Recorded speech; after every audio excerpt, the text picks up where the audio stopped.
Halo akan-akan semua, gimana kabarnya? Baik-baik saja. Kembali lagi bersama saya di channel Aisyah. Dan pada video kali ini saya akan membahas film thriller yang berjudul Bird Box tahun 2018. Setelah saya membahas film The Happening kemarin, saya sempat kepikiran juga buat ngebahas ini film. Dan kebetulan juga ada yang request, jadinya saya buatkan juga alur ceritanya. Sama seperti The Happening kemarin, film ini juga menceritakan tentang fenomena mengerikan di mana orang-orang melakukan aksi bunuh diri secara beramai-ramai. Ya udah, tanpa berlama-lama lagi kita masuk saja ke ceritanya, guys.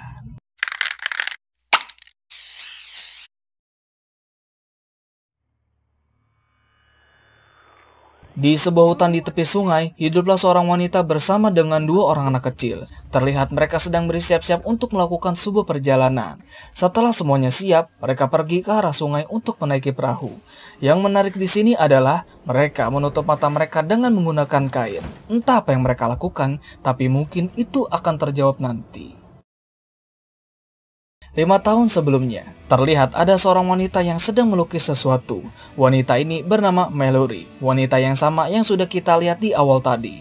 Lalu ada saudarinya yang bernama Jessica. Kemudian mereka melihat saluran berita di televisi yang melaporkan kejadian bunuh diri massal yang tidak masuk akal. Dan itu terjadi di beberapa negara di Eropa. Diperkirakan jumlah korban jiwa mencapai puluhan ribu orang dan penyebabnya masih belum diketahui. Mendengar itu, Jessica dan Mallory tidak begitu peduli. Mereka malah menanggapinya dengan santai. Kemudian mereka membicarakan bayi yang sedang dikandung oleh Mallory. Rencananya setelah melukis nanti, dia ingin memeriksakan kandungannya tersebut ke rumah sakit. Can't raise a kid here. Where would you even put her? Setelah sampai di sana, mereka bertemu dengan Dr. Lapham yang merupakan dokter kandungan di rumah sakit tersebut. Sejauh ini, janin yang sedang dikandung oleh Mallory keadaannya sehat-sehat saja, dan dilihat dari perutnya, kemungkinan usia kandungannya sudah menginjak 8 bulan. Setelah itu, Mallory beranjak pergi dari sana. Saat sampai di sebuah lorong, dia melihat seorang wanita. Dan tanpa ada alasan yang jelas, wanita itu membenturkan kepalanya berkali-kali hingga membuat kepalanya mengalami luka yang cukup parah. Melihat itu, Mallory langsung bergegas pergi dari sana. Terlihat Jessica sudah menunggunya di dalam mobil. Dia menduga bahwasannya yang telah terjadi di Eropa sana juga sudah mulai terjadi di negara ini. Mendengar hal itu, Jessica langsung memacu mobilnya untuk kembali ke rumah. Saat sampai di suatu jalan, Jessica tiba-tiba bertingkah aneh. Seakan-akan ada yang mengendalikan dirinya untuk mencelakai dirinya sendiri. Lalu dia menabrakkan mobilnya hingga jungkir balik.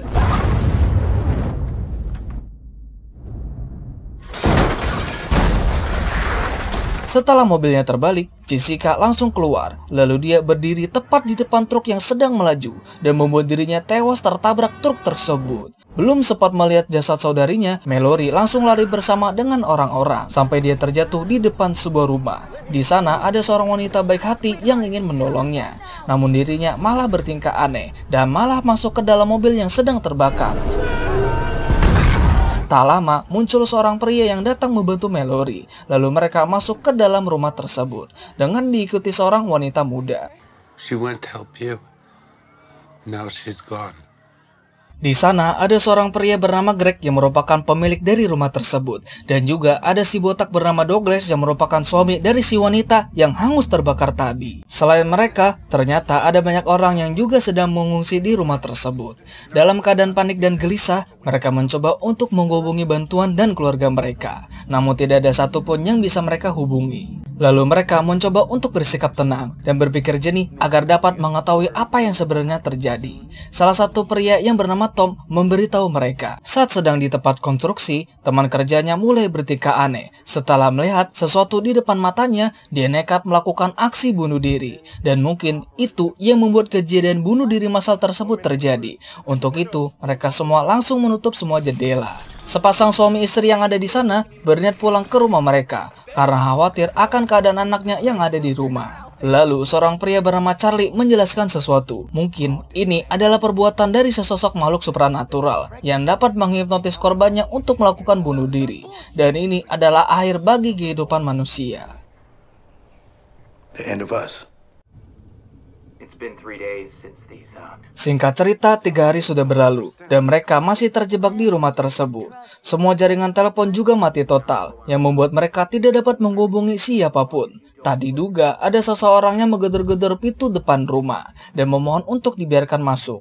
Semua orang langsung berkumpul di depan pintu. Dengan hati-hati, mereka mempersilahkan orang yang ada di luar tersebut untuk masuk ke dalam, yang ternyata seorang wanita yang bernama Olympia. Dan sama seperti Mallory, dia juga sedang hamil 8 bulan. Dengan kedatangan Olympia kemari, kemungkinan persediaan makanan mereka juga akan cepat habis. Sementara mereka juga kebingungan dalam mencari cara untuk mendapatkan makanan dari luar sana. Akan tetapi, Greg memiliki suatu rencana dengan menggunakan kamera CCTV yang terpasang di sekeliling rumah. Seperti yang kita ketahui, mereka bisa mati jika melihat keluar secara langsung dengan mata terbuka. Tapi mungkin dengan menggunakan kamera sebagai perantara, mereka dapat melihat keluar dengan aman. Sebelum itu, Greg melakukan percobaan terlebih dahulu. Dia akan memantau monitor CCTV untuk memastikan keamanannya. Lalu dirinya diikat dengan kuat di atas kursi untuk berjaga-jaga jika terjadi sesuatu. Namun, setelah ditinggal sendiri beberapa menit, Greg langsung terhipnotis sesuatu. Lalu dia membenturkan kepalanya ke sebuah batu, hingga dirinya tewas saat itu juga. Mereka yang baru datang langsung menghancurkan monitor CCTV yang ada di sana, dan menemukan Greg sudah tidak bernyawa. Ini membuktikan bahwa melihat keluar dengan menggunakan kamera juga sama berbahayanya dengan melihat langsung. Singkat cerita, beberapa hari berlalu, dan persediaan makanan mereka juga sudah habis. Tidak ada pilihan lain selain harus pergi keluar untuk mencari makanan. Sesuai yang dikatakan Charlie, mereka bisa mendapatkan makanan di supermarket tempat dia bekerja, dan jaraknya tidak terlalu jauh dari tempat mereka berada. Dan Anda tahu bagaimana caranya mereka pergi ke sana? Ya, dengan menggunakan sebuah mobil. Mereka akan mengandalkan GPS dan sensor jarak di mobil tersebut sebagai petunjuk arah mereka. Dan tak lupa, mereka menutup semua jendela mobil dengan menggunakan koran. Dan yang akan pergi ke sana adalah Mallory, Tom, Douglas, Charlie, dan seorang gadis bernama Lucy. Setelah semuanya siap, mereka langsung berangkat menuju ke supermarket tersebut. Di perjalanan, mereka sempat melindas beberapa mayat yang tergeletak di jalanan. Dan setelah itu, tidak ada kendala lagi yang menghalangi mereka. Justice speed bump. Justice speed bump. Namun, setelah berada di dekat supermarket tersebut, ada sesuatu yang mengganggu mereka, hingga membuat Charlie menjadi panik dan ketakutan. Dengan cepat, Tom langsung memacu mobilnya dengan kecepatan tinggi, hingga mereka sampai di supermarket tersebut dengan selamat. Kemudian mereka keluar dari mobil dengan menggunakan penutup mata. Sambil meraba-raba, mereka mencari letak pintu masuk dari supermarket tersebut. Setelah berhasil masuk ke dalam, Tom menutup semua jendela terlebih dahulu, dan barulah mereka semua bisa membuka matanya.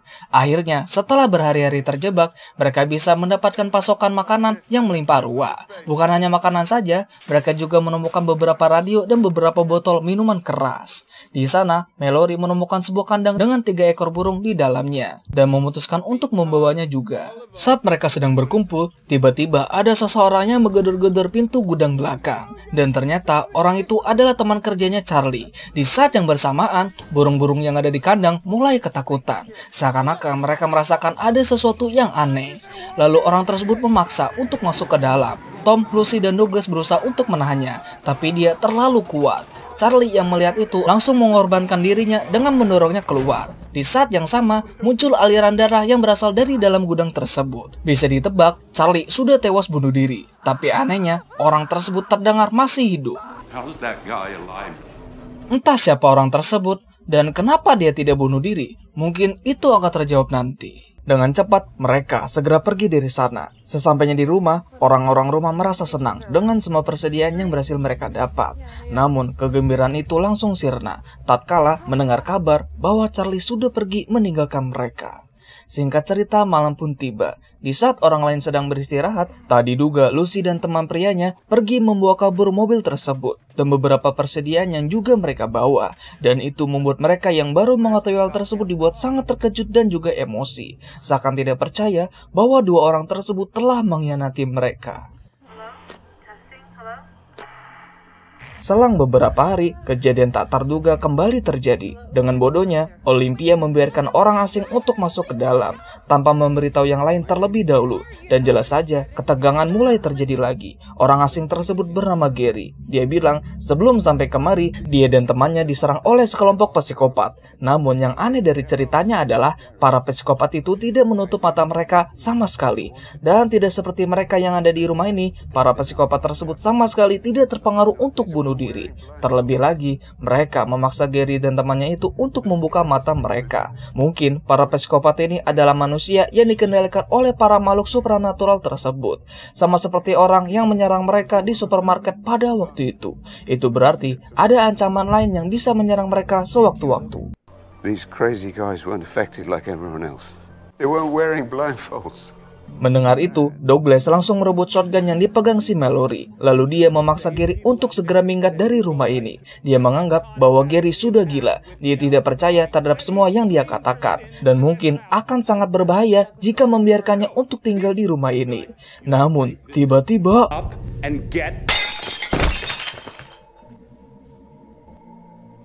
Setelah itu, Tom menyeret Douglas dan menguncinya di dalam garasi.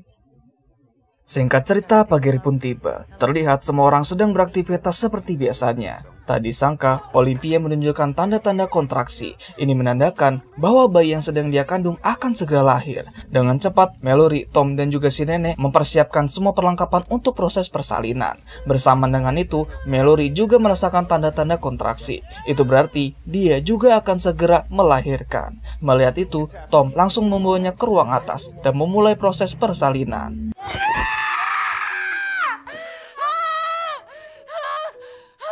Setelah berjuang sekuat tenaga, akhirnya anak yang dikandung si Mallory ini berhasil dilahirkan dengan sehat dan jenis kelaminnya adalah laki-laki. Sementara itu Gary yang sedang sendirian mengeluarkan berbagai macam gambar dari dalam tasnya. Terlihat gambar-gambar tersebut tampak begitu menakutkan dan sepertinya dia sendiri yang membuatnya. Namun setelah itu dirinya mulai bertingkah aneh. Entah kenapa dia malah memasukkan burung-burung tersebut ke dalam freezer dan perbuatannya itu dilihat langsung oleh si Douglas. Tak hanya itu, dia juga membuka semua jendela yang sebelumnya ditutupi banyak koran. Anehnya, dia sama sekali tidak terpengaruh untuk bunuh diri. Sementara itu, Tom yang baru turun ke bawah menemukan banyak sekali gambar menakutkan di atas meja. Dan juga dia mengeluarkan burung-burung tersebut dari dalam freezer. Tak diduga, Gary langsung memukul kepalanya hingga dia pingsan. Dilihat dari matanya yang berubah, ternyata Gary sudah terpengaruh makhluk tersebut. Pikirannya sudah diambil alih, sama seperti orang yang menyerang mereka di supermarket pada waktu itu. Dan dia akan membunuh semua orang yang ada di rumah ini. Sementara itu, bayinya Olympia baru saja selesai dilahirkan. Dan jenis kelaminnya adalah perempuan. Di saat yang sama, si jancok Gary datang ke kamar mereka, lalu membuka semua jendela yang ada di sana. Olympia yang sedang menggendong bayinya langsung melihat jendela yang sudah terbuka. Dan di saat itu juga, dia langsung melompat keluar dari jendela. Si nenek yang ada di sana juga menjadi korban. Matanya dibuka paksa oleh si Gary. Dan si nenek langsung menusuk-nusuk lehernya dengan menggunakan gunting. Bersamaan dengan itu, Douglas datang membawa shotgun dan sempat menembak si Gary tepat di bahunya. Tapi itu belum cukup untuk melumpuhkannya. Dan dia langsung mendorong si Douglas hingga mereka berdua jatuh ke bawah. Tak sampai di situ, dia langsung menikam Douglas hingga dirinya tewas. Tom yang baru sadar dari pingsannya berusaha meraih shotgun yang juga ingin direbut si Gary. Di saat yang sama, Mallory mendengar suara tembakan dari bawah sana, yang ternyata itu berasal dari Tom, yang berhasil menembak modar si jancok Gary ini. 5 tahun kemudian, terlihat dua anak yang dilahirkan Mallory dan Olympia sudah tumbuh besar. Begitu juga dengan Tom yang masih sehat walafiat. Sejak saat itu, mereka sering menjara beberapa rumah untuk mencari persediaan makanan. Dan mereka juga harus bersembunyi dari para kelompok psikopat yang saat ini sedang gencar-gencarnya melakukan pencarian. Saya ingatkan sekali lagi bahwa para psikopat ini adalah orang yang sama seperti Gary, yang pikirannya sudah dikendalikan makhluk supranatural tersebut. Dan sejak saat itu juga, benih-benih cinta mulai tumbuh di antara Mallory dan juga Tom. Layaknya sepasang suami istri, mereka berdua sudah saling mencintai dan memiliki 2 orang anak yang masih kecil. Di suatu malam saat mereka sedang tertidur lelap, ada panggilan radio dari seseorang yang bernama Dick. Dia mengaku dari komunitas orang yang berhasil bertahan hidup, yang memiliki tempat berlindung yang aman dengan persediaan makanan yang cukup. Dan lokasinya berada di ujung sungai. Jika mereka ingin ke sana, mereka bisa melewati sungai dan mengapung ke hilir hingga sampai di suatu jeram. Setelah sampai di sana, mereka bisa mengikuti suara kicauan burung yang dapat memandu mereka untuk sampai ke tempat perlindungan yang dimaksud. Rick?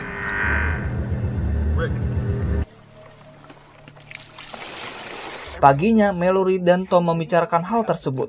Tom yakin jika yang dikatakan si Rick itu memang benar adanya. Terlebih lagi, mereka harus pindah ke tempat lain untuk mendapatkan persediaan makanan, karena setiap rumah yang ada di sini sudah mereka jarah sampai habis.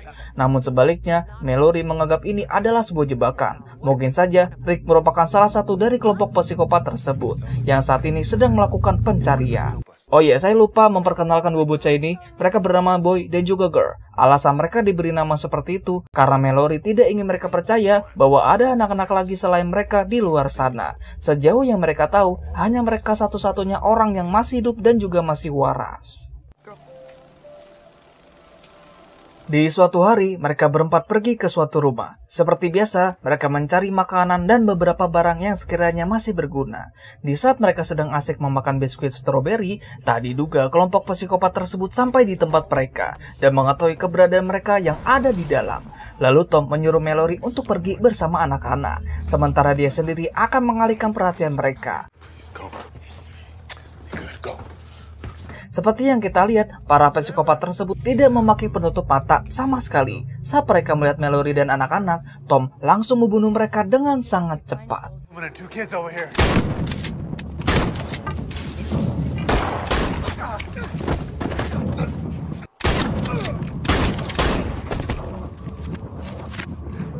Namun malang bagi si Tom, dia melihat makhluk supranatural tersebut. Setelah menembak mati satu orang terakhir, dia langsung menembak kepalanya sendiri hingga dia tewas.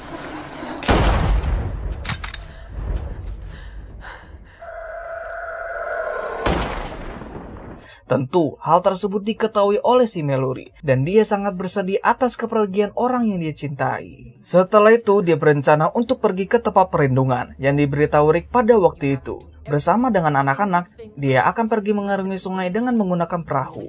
Tak lupa, dia juga membuat 3 ekor burung tersebut. Dan disitulah awal muawal mereka bisa sampai berniat untuk melakukan perjalanan tersebut.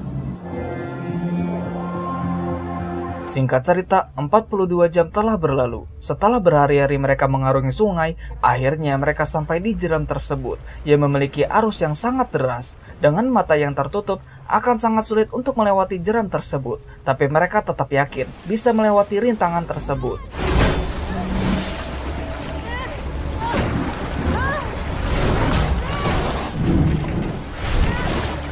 Namun sayang, perahu mereka tiba-tiba terbalik dan membuat mereka sempat terpisah jauh. Untungnya, berkat teriakan dari Boy dan juga lonceng yang dibunyikan oleh Girl, Mallory bisa menemukan mereka dengan cepat. Dan mereka bertiga juga berhasil sampai ke tepian. Selanjutnya, mereka tinggal masuk ke dalam hutan dan mengikuti suara kicauan burung untuk sampai ke tempat perlindungan tersebut. Saat di dalam hutan, mereka mendengar bisikan-bisikan mengganggu dari makhluk tersebut yang menyuruh mereka untuk membuka mata. Dan itu mengakibatkan Mallory jatuh ke bawah. Dan lagi-lagi mereka bertiga kembali terpisah. Setelah Mallory berhasil naik kembali, dia langsung mencari anak-anaknya. Sementara kedua bocah tersebut mendapatkan bisikan untuk membuka mata mereka. Saat mereka berdua ingin membukanya, Mallory langsung berteriak untuk memperingatkan mereka. Untungnya, kedua bocah tersebut mendengar teriakan si Mallory. Lalu mereka berdua datang menghampiri Mallory dengan sendirinya. Akhirnya mereka bertiga bisa kembali bersama lagi. Saat berjalan kembali, Mallory mendengar suaranya Tom memanggil-manggil namanya. Dan itu cukup menakutkan. Please, where are you, Mal? I need help. Mallory, I know you're scared, but it's me. Bersama dengan itu, hembusan angin yang kencang datang menerpa mereka, seakan-akan berniat untuk menangkap mereka. Dengan cepat, mereka bertiga lari mengikuti suara kicauan dari para burung. Dan secara ajaib, mereka sampai di sebuah bangunan. Bisa ditebak bahwa bangunan tersebut adalah tempat perlindungan yang dimaksud. Dengan cepat, Mallory langsung menggedor-gedor pintu bangunan tersebut dan meminta izin untuk diberi masuk. Mendengar itu, orang yang ada di dalam langsung membukakan pintunya. Sesampainya di dalam, mata mereka bertiga diperiksa terlebih dahulu. Setelah itu, mereka dipertemukan dengan Rick, yang ternyata dia adalah seorang tunanetra. Begitu juga dengan tempat perlindungan tersebut, yang ternyata sebuah sekolah khusus bagi kaum tunanetra. Setelah itu, mereka dibawa pergi ke suatu tempat yang dipenuhi dengan banyak burung yang berterbangan, di mana ada banyak orang dan juga anak-anak yang sedang bermain. Akhirnya, setelah bertahun-tahun hidup dalam bayang-bayang ketakutan, mereka bisa menemukan sebuah tempat yang aman bersama dengan orang-orang yang baik pula. Di sana, mereka bertemu dengan Dr. Latham yang ternyata masih hidup. Terakhir, Mallory juga menemukan nama yang tepat untuk kedua bocah tersebut, dan nama mereka sekarang adalah Tom dan Olympia, nama yang sama dengan dua orang yang sangat dia cintai. Dan film pun tamat.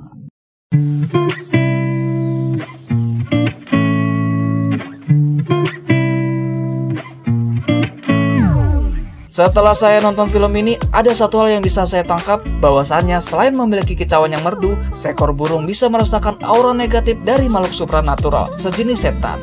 Dan itu menjadi salah satu elemen utama dari film ini. Tapi ada satu hal yang masih mengganjal di pikiran saya, tentang wujud asli dari makhluk supranatural tersebut yang menjadi penyebab semua ini. Sebenarnya saya berteori sendiri sih, kalau gambar-gambar yang dibuat oleh Shigeru itu adalah wujud asli dari makhluk tersebut. Dan wujud mereka ada bermacam-macam juga, tapi kalau kalian punya teori sendiri, silahkan tulis di kolom komentar ya.